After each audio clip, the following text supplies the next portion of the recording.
In the 7th round, there were some very beautiful games played, and I'd like to share my impressions on some of these with you so that you can see the way on how these games were played and what really happened out there. So basically, after the moves of d4, d5, c4, e6, knight c3, and c6, this game was played between Vidit and Dash in round 7, 2650 Grandmaster with White, who applied a pretty straightforward and simple formation. Most people would like to even say that this is highly disadvantageous. I mean, does it really look like there is a way to go? But as a matter of fact, after continuing with knight f3, then basically black played knight to d7, bishop to d3, and black played d takes to the c, bishop takes to the c, and pawn to b5. Now basically expanding the position on the queen side after with the exchange to follow. It's a nice simple way to play it, but on the other hand, the real problem out there is that black is really like giving away a pretty important pawn from the center. And so what we find out is that after d takes to the c, then essentially white plays with the move of bishop to d3, bishop b7, and a3. After continuing with the move of a3, ultimately black played with a6, b4, and a5. Now I have to say b4 was a very interesting choice. I mean, this is not a move that is considered to be very easy to play. Often it's actually quite vulnerable.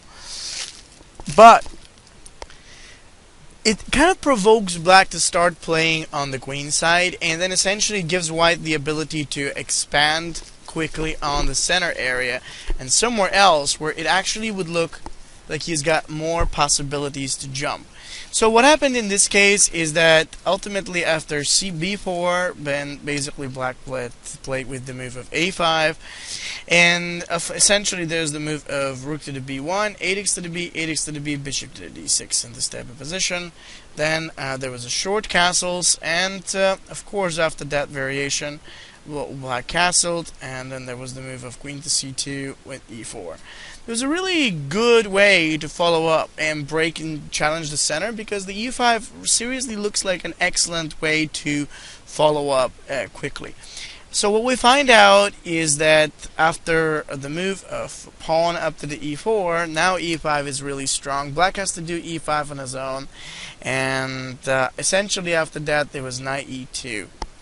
And so after knight e2, bishop takes b, knight g3. Now I do want to mention that, you know, generally speaking, this strategy was not entirely correct. But sometimes to win a game, you really have to go through different ways. I mean, what we see here is that white had to even risk it a little bit so that he can arrange or rearrange his knight for the g3. And there is a bit of a challenge now coming directly against the f5. So essentially after the move of knight to g3, black had to do g6, and then white played d takes d. Black's major mistake, I think, was that after d takes d, knight g4 here, he kept a pretty good balance as white put his pieces on the king side. He really moved e6 in order to weaken the black king's position, and the position was pretty balanced. I mean, white has sacrificed the pawn to get some initiative, but black is keeping it all together. Now he sacrifices the pawn back so that he can block the queen, and eventually he can think about a move of rook f8 or even bishop c8. The biggest mistake came a couple moves later. The balance was held for quite some time, as we could learn that a lot of times in order to keep a good balance, all you really need to do is to just be active. So black played bishop c3. He even tried to challenge the white queen with a move like queen a3, and it felt right. It felt really okay here. After the move of queen a3, white played with f4, and this was the moment where black lost it. See, keeping a good balance in the game is not always that simple. It's not always that easy. I mean, it's good to have that. It's good to feel like you have good control. But the one thing that you need to do, you must do, is to look for a way to challenge, to neutralize some of the opponent's strong pieces. For example, a move of the kind like bishop d4 would have been better, or perhaps we could say even earlier after queen b3, instead of playing bishop c3, which wasn't entirely necessary in my opinion, a move of rook a4 could help black to keep up some good activity. The rook will be very active. The bishop e6 will come in next when the black queen is more flexible. What advice I can give to you, essentially, if you want to avoid similar mistakes. I mean, one of the most important things is try to not leave pieces to hang. Like the bishop on c3 was really hanging out there, and then what we see is that it just doesn't quite work. Having a certain piece on a square where it can be attacked and challenged is a bad idea. What we need to do is we need to be very careful, and as much as possible just try to stay away from letting any motifs, any vulnerable pieces to hang. This is exactly what's happening in the position. You see, it's not so much the problem with the with the piece. It is a significant issue with the principle. Like, the principle is very important. If you violate the principle, sometimes it really gets bad, and that's exactly what's happening right now.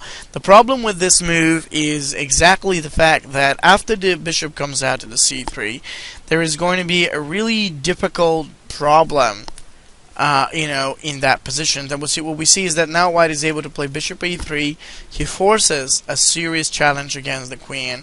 c3 is also pretty much on the line of our pieces, so we can threaten it, and it's just getting worse. Black played queen a3, and then there was f4, knight g4, queen takes a3 here. And then what we see is that after queen takes bishop to the c5 and then bishop d1, there is a pretty strong possibility of bishop b3. So black simply lost the initiative, and that's one of the most important things. What you care about in these positions, I mean, you can care about a lot of things, but what you care about most in these positions is having good control over how you pressure against the opponent, how you challenge him. The moment you lose your initiative is the moment where things go real bad, and that's exactly what happened now. We have white's got bishop b3 as a candidate. He's got a strong possibility to attack in this way or in another, as a matter of fact, and is just getting bad every step of the way. It is important to know that initiative in these positions is basically everything. Losing that initiative is what ultimately means like a terrible result, and I think that's why it's getting too bad right now. It's just the fact that the initiative was lost, and there is hardly any real ability to hold the position together. Bishop e6 f5. I think it was very brilliantly played game by white. I mean, for the most part, some people would say that this was sort of equal, but the truth of the matter is that it was played very beautifully, and there was no real complication that could happen out there. So very well played, very strongly advanced, and so after f5, basically the game is pretty much done. It's just there's nothing that black can do. His pieces are still on good places, but they're discoordinated and they can't really do anything. So after the move of f5, the game is very, very bad. I mean, just the whole thing here is he can't do much. It's just, even if he tries it, if he tries hard, it still doesn't make any difference. It is just a bad game and a pretty bad and difficult position in general. So this is just a nice thing to mention, and yeah, well, that was basically how the game went. So after g takes f, knight takes f5, what really relied on having his full command and a good piece potential in place. He really did that, and it was so beautiful. I mean, the cool thing of that knight takes f5 and knight h6 is that white is able to win material. But even if black didn't give it away, there is just not a whole lot that he can do.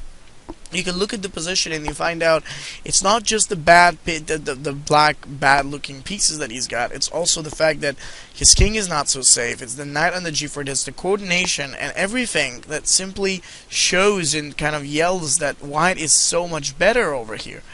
Yeah, this was an incredibly interesting game, in my opinion, because it shows so much about what a balance is. So I'd like to bring back some of the key moments of the game. I mean, here the game was more or less over.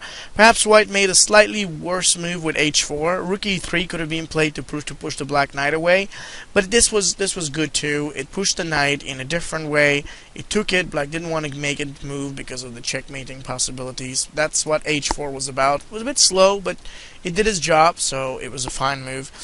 And There are a couple of little things that I'd like to mention about this game that really count. So, starting from the beginning of the game, one of the things that you can really learn from the game is how never to get provoked. I mean, your opponent will try to provoke you in this or that way to begin something that you really don't want to begin. He will do this in order to make you jump within whatever tactical sequences he wants you to jump, in order to become more successful. Now, you have to understand, just jumping in within tactical sequences at an early stage of the game is simply going to work against you. It's a very, very important rule. You should not be doing this. Even if you feel like you want to do this, it's just a bad idea. You don't want to be going that route. I think that Black made a mistake by starting all those possibilities. And then, the other important thing is, after these tactical sequences that took place, essentially Black kept a good balance with strong activity. He didn't care so much about the material. He tried to challenge the pieces, but he left White with an extra turn to really make things different. That was the move of bishop c3, and you have to understand that it is of an utmost importance to pay strong attention towards any, and I'm serious about that, any kind of moves like this. I mean, bishop c3 was not a horrible move. Not at all. It was a decent looking move which almost felt right. The problem was, it left a motive. We can say it actually, this bishop was on a motive. And then the other problem that we find that is, it's not just about the bishop that was a little bit of a problem, but it was after continuing with the move of bishop e3, queen to a3, f4. It's just like every single piece that White utilized was with a threat, and it was just not so good. So after the move of f4, Black plays with knight to the g4, and essentially there was queen takes a3, rook takes a3, and bishop to c5. So what we find is that there is a good shot against the rook.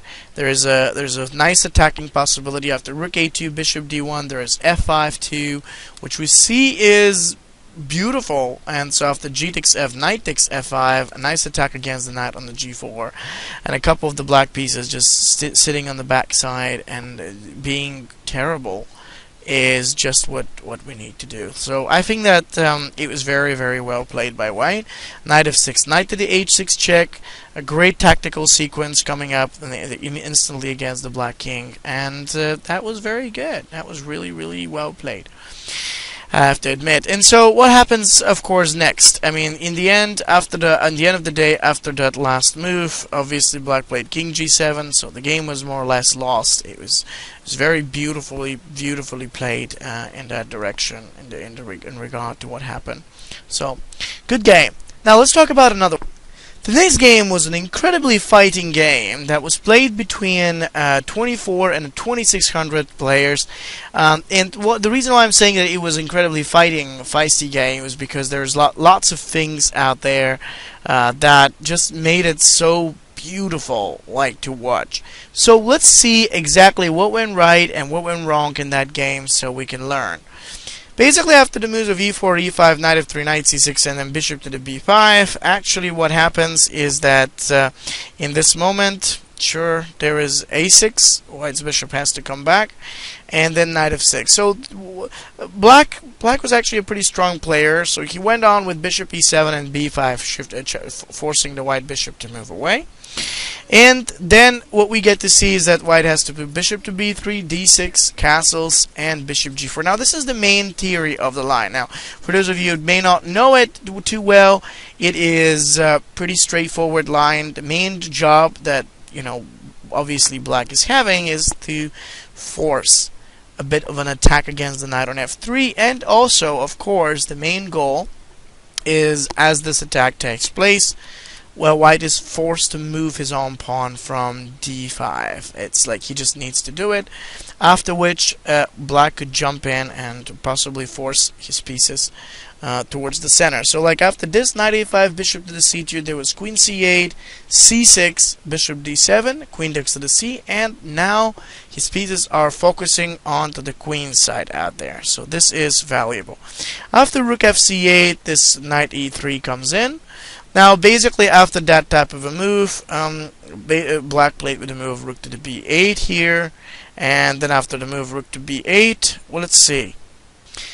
So after the move of rook a b8 a4, basically black plays along with knight c4 to attack against e3. It makes a lot of sense. It's a good challenge, and it directly forces the attack against the knight, so it's not that bad. Knight f1, knight b6. I have to admit that the move of knight to b6 really wasn't working out too well.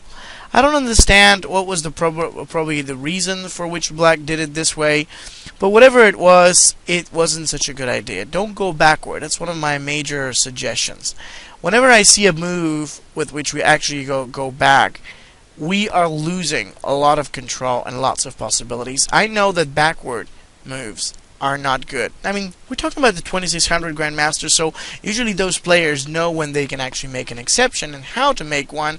But indeed, the problem was you have to be really, really careful of this type of a move. So, you don't want to do it like that. What you want to do is to focus on b4. Maybe even g6 would have been better. Still, makes sense to approach the knight towards a4 so it can apply some extra tension on the c3. And then, of course, after that move of knight to the a4, and we could see that there was knight a4, knight d2, queen c7 to challenge on the a5, and after that there was c4, knight to c5. Okay, that one was alright. With knight c5 b4, there was knight e6, the knight came through so it can attack, and then there was h5. h5 was okay, bx to the c, and h4. It was lovely to see how black actually gained all that pressure and the advantage within just a couple little moves that were really good. The control was good, the stability was excellent. Now the activity of the black knight also looks brilliant. So for the most part, everything more or less feels fantastic. Rook takes b4. Now, something went terribly wrong in a few moves, and it was right here where black lost the initiative. When you are given the opportunity to attack, you have to take that very seriously, because being able to attack, basically, black had to go with a move of pawn to the d5. The move of d5 not only helps with the challenge against the rook on e3 with bishop c5, but it would have helped black to really acquire some tremendous possibilities to his towards his pieces. So that was a really, really good move to play with. It was great to play like that.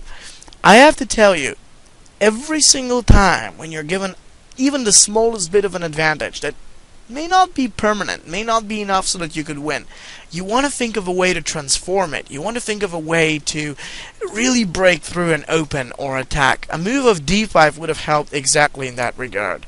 With edicts to the d, bishop to the d6, or even bishop c5, a challenge against the rook, and so many things like the knight on b6 that's hanging. It's just so good. And shortly after that, black could have taken over the initiative. Rook d4, unfortunately, didn't create any bit of a threat, and for this reason, white gained the possibility to play bishop to the b2 and yeah, to attack against the rook and then take over.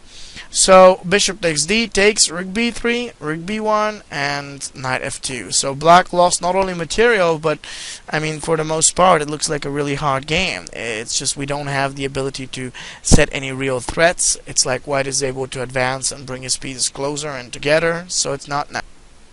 Well, black played now queen e7, rook queen d1, queen to f6, and now white plays for rook c4, and then knight g4. Shortly after the couple of little exchanges that happened, white was also in quite a good position to take the pawn, and then we see that black is terribly behind. Rook b8 is coming in, rook takes b8. It's kind of incredible how out of a completely winning position it can get very bad after only a few slow moves which don't fit in with the plan. You have to be careful. Everything in open positions is about taking over the initiative. Black misregarded the point of d5, and then as a result, he lost quite a bit of the initiative. d5 would have been an incredible move, because after maybe not even bishop c5, maybe even bishop d6 would have actually worked out quite fine. The idea in regards to that is to take on d5 next move, And then after bishop takes b4, bishop takes the b4, simplifying the position would result very well for black, as he's already material up. So it's just he could change back the rooks, and then he would be a pawn ahead in a very fine game. Now that was a very interesting way to see how this matters. Now rook d4 gave white the chance to take the rook back, and black's initiative simply couldn't work, as he had no threats nor any way to make the attack happen. So white was very good, and he had plenty of solid resources to fight back.